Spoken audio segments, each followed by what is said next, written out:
Hi everyone, it's Michael, and it's already time for the December 2019 Orchid Collection update, and it's also a brand new decade. So happy new year to all of you. I hope that 2020 is the year that brings you infinite success, health, happiness, and all the wonderful things that you deserve. Now, I don't know about you, but December was both energizing and exhausting for me for obvious reasons. The holiday season is always a bit taxing.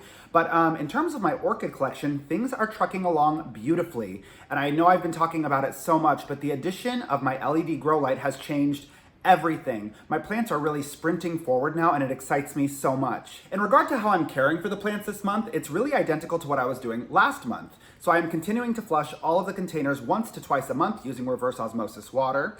I am topping off the water reservoir in between those flushes with dilute nutrient solution, and I'm actually continuing to mist all of the plants, which has been wonderful, so constructive and incredibly helpful. Now, I do want to show you what that process looks like, but I will not be filming it here. Now, this has been in the works for some time. I didn't want to discuss it until it was a done deal, but I am being relocated for work again. So I left Colorado to come to Los Angeles, and now I'm leaving Los Angeles to go to San Francisco. So I am very much in the thick of doing all of my moving preparations. It has been incredibly stressful. But I am excited because San Francisco is such a magical city. I travel there for work all the time, so I'm quite familiar with it.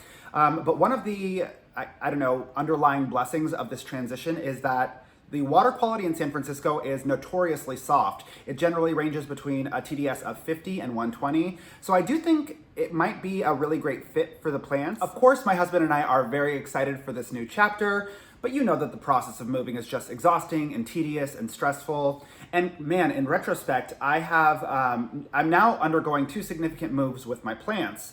And I will link the video below of how I transitioned my plants from Colorado to Los Angeles, but I made so many mistakes in that process.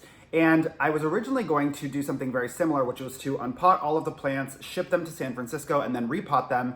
But honestly, I lost so much time and so much productivity with my plants by doing it that way because it really unnecessarily disturbed them. It really set them back so far. And I don't think I want to spend another year facilitating the recovery of all of these plants.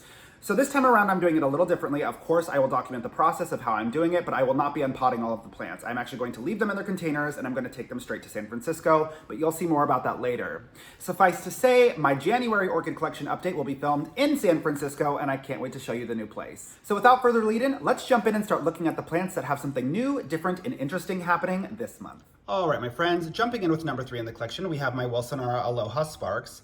Now you might remember I divided this one very poorly and it suffered tremendously as a consequence. And you can still see the impact. Look at that dying pseudobulb, look at the dieback on the leaves. Now, once I realized it was doing poorly, I got it repotted, I added a top dressing of sphagnum moss, and it kind of started to recover, but it never really hit a stride. And I had the backwards perception that if I put this in direct light, it would suffer even more because it didn't have a root system that could leverage its water reservoir. So I was just certain that it would dry up and die. But I finally just said, caution to the wind, let's put it underneath the LED grow light and see what happens. And look how quickly it established this gorgeous and very well-rooted system. So one of the key themes I think we're gonna see a lot today is that the root system does not have to precede the light source. I always thought it did, but that's not right. The light source will really help these plants to establish a beautiful root system. So that's number 3, and you're gonna see the exact same thing here with number 4 in the collection. So this plant wasn't doing very well for a very long time. It wasn't doing terribly, but it just had kind of halted its development, and you can see its old root system right here. So after putting it under the LED grow light, just look at this. The root system went nutso, and that is so exciting because, again, I was fearful that if I put this under the direct light, that it would suddenly dry up all the pseudobulbs, that it would shrivel and die.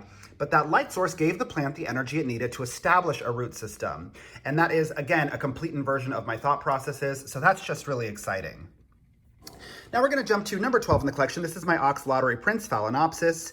Again, this was a rescue from Home Depot a long time ago, and it's the first time I'm seeing it bloom. I've never seen it in bloom because when I bought it, it was almost dead. Just look at these beautiful established aerial roots. Look at how well the plant is doing. Now, I'm going to throw out one of my theories, and I know that a lot of people are going to disagree with me on this, but when it comes to Phalaenopsis orchids, I know that one of the prevailing theories is that it requires a temperature drop in order to induce spiking. This plant never received a temperature drop, my friends. This one just has very well established aerial roots. And all of my Phalaenopsis orchids that bloom regularly for me have very, very established aerial roots. So I do think that there is something to be said about the temperature drop. I do believe that is incredibly helpful for inducing spikes, but I don't think it's absolutely necessary. I am really coming to a place where I believe with Phalaenopsis orchids, if it has a significantly established aerial root system, it is able to self-regulate to the point that it can induce its own flower spikes without a temperature drop. So that's just my opinion at the moment. Who knows, it may change, but just look at this one. I'm so excited to see it in bloom. Now moving on to number 16 in the collection, this is my Dapper Dots Nicolasa Tavares Catasetum. And frankly, I'm just so frustrated with this one. I don't know what to do. I don't know what it wants. And I just, caution to the wind. I'm just gonna do what I need to do at this point. I didn't want to cut off its water altogether because I didn't want it to take energy from the established pseudobulbs to facilitate these new growths.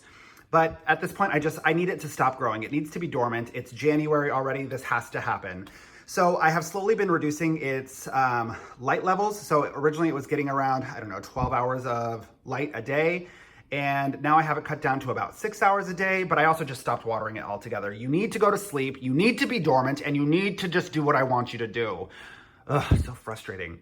My husband always gets mad at me when I talk to the plants this way because he says that they can feel it, and I think that's true. Now I'm filming this one out of sequence because it's in a different spot than the rest of the plants, but if we come in close, this is number 17, my Ascocenda Betty May Steele Carmella, and I'm actually gonna zoom in, but right next to the stem of the plant, you'll see a flower spike coming in. And this is the very first time this plant has ever spiked for me. Now, I had this plant in Semi-Hydroponics for a very long time, and it just did not do well. It did not have an established root system. So this is actually a very similar conversation to the one that we had about my Phalaenopsis orchid. It took the establishment of a very, very well-developed aerial root system before this plant really started to do anything. It wasn't producing new leaves, it was not producing flower spikes, but now that it's been in basket culture for some time, now that it has had an opportunity to establish a root system, it is spiking for me. So unlike many of the other plants that are now responding to elevated light levels, the light levels haven't changed with this one. What has changed is it now has a very functional aerial root system, which is empowering it to really develop and excel. Now moving on to something that really, really excites me. This is number 18 in my collection, my Zygopetalum. Now you might remember, I have not had very good luck with Zygopetalums, Zygonesias, really any of the Zygo family. But for the first time, my plants are doing really, really well. And for the first time since I've had this plant I've had for over 2 years, can you see that? It's got a flower spike coming in there, and it has another flower spike coming in. I don't know if you guys will be able to see it. It's coming in right inside of here, right underneath my finger. There's another flower spike coming in. And besides the flower spikes, do you see how these growths are finally maturing and turning into pseudobulbs? I have never gotten a single one of the new growths on this plant to reach maturity, and these ones are finally doing it. And I think it's a combination of two things. Again, I repotted this plant in a very different way than I usually pot them. I added just the tiniest layer of leca at the bottom, and then it's predominantly just sphagnum moss up to the top. So now it has a really moisture retentive grow medium, and also the light has really just helped these new growths expand and develop so quickly. So this is very exciting. I'm so curious to see how this continues to unfold, but I will be on top of the world if I can finally get one of my Zygopetalums to rebloom. That will be a giant feather in my cap if I can just make it happen. Now jumping to number 25 in the collection, this is my Epidendrum Green Hornet. Now it's interesting because this one has, I know that these can be sequential bloomers. Now off of an existing flower spike, it put out this tiny little nubbin, and I thought it was going to mature into a flower bud, but nothing has really come of it. But I'm still pretty interested in the fact that the flower spike hasn't dried up. But independent of that, we're going to observe the same theme that I've been talking about. The addition of light has forced this plant to just spit out a brand new root system. And you can really see the difference between the old root system. It's kind of these dull green, thin roots in comparison to these lush, yellowy, thick roots. So again, the addition of intense light did not compromise the integrity of the plant. It actually encouraged it to put down a much more effective and established root system. So that's really beautiful. Now moving on to number 26 in the collection. This one has been a frustrating journey. It has dropped all of the leaves off of its established pseudobulbs, and I really thought it was on its way out, but this new growth is just persisting and continuing to develop. And it's so strange because, I mean, look at how many pseudobulbs have died back on this. But ever since this one died off, these ones haven't really desiccated, they haven't shrunk. I don't know what's going on with this plant. I don't feel good about throwing it away when it has the potential for life. I mean, it has all of the resources to create new growth. It has 3 established pseudobulbs. I think it can get better. I have it directly under the LED grow light, and it seems to be growing. I think it's making up its mind and deciding how much energy it has to exert and what it wants to do with that energy. So we'll just keep an eye on this one. Now on to number 33. This is another success story. My Dendrobium Tantrum is really getting more established with that light source. It's interesting because it did put down this beautiful root system after a long time of resisting doing it. The addition of sphagnum moss really helped, but it is the addition of light that has made this, like, look how plump this cane is, especially when you compare it to these sad, diseased, old canes. It is just doing really well. It is finally establishing a meaningful growth. And I mean, when you look at, this was what's happened over the past year and a half that I've had it. You can see stunted and diseased, and then robust, healthy, and continuing to develop. So this is really lovely. It's going straight upward with that strong light source. And I'm just really excited to see what comes for this plant. I think that this is going to be a really beautiful bloomer if I can get it to fully recover. Now moving on to number 39 in the collection, this is my Zygonoidea Bluebirds. And just like number 18 in the collection, my Zygopetalum, this one never did well for me. But I got it repotted with that tiny layer of leca at the bottom and then predominantly sphagnum moss. And then I put it directly underneath the LED grow light. And that combination has encouraged this plant to do so differently.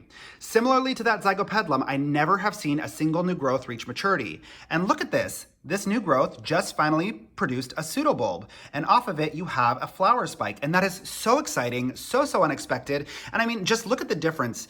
This is the new growth that this plant has produced with the LED grow light, and this is the new growths it was producing prior to the grow light and prior to being repotted. You can see these growths are unhealthy, they're speckled, they're just not doing well. But comparatively, this one is happy, it's unbothered, it seems to be doing really well. Now this plant has bloomed for me before, and I was excited about it, but here's the thing. This plant can produce a lot of blooms. It only produced 2 blooms off of the flower spike. The flower spike was super short-lived, which leads me to believe that this plant bloomed out of desperation. Sometimes when orchids feel as if their life is threatened, they're going to try to reproduce sexually by producing a bloom. So they leverage all of the energy they have towards really creating that flower so that they can be pollinated and reproduce sexually. And I think that's what happened with this one. So even though it bloomed, it wasn't necessarily an indicator of success. I think that plant was really struggling. But now it's establishing a new root system, it's producing flower spikes, its new growths are maturing, its new growths are much healthier than the old new growths. So I do think that this one's well on its way. I just can't wait to continue observing its development. Now moving on to number 43 in the collection, my Encyclia tampensis. Now there's a few things I want to point out on this one. Similar to a lot of the other plants, I was super afraid to put this under the LED grow light just because it didn't have a very well established root system.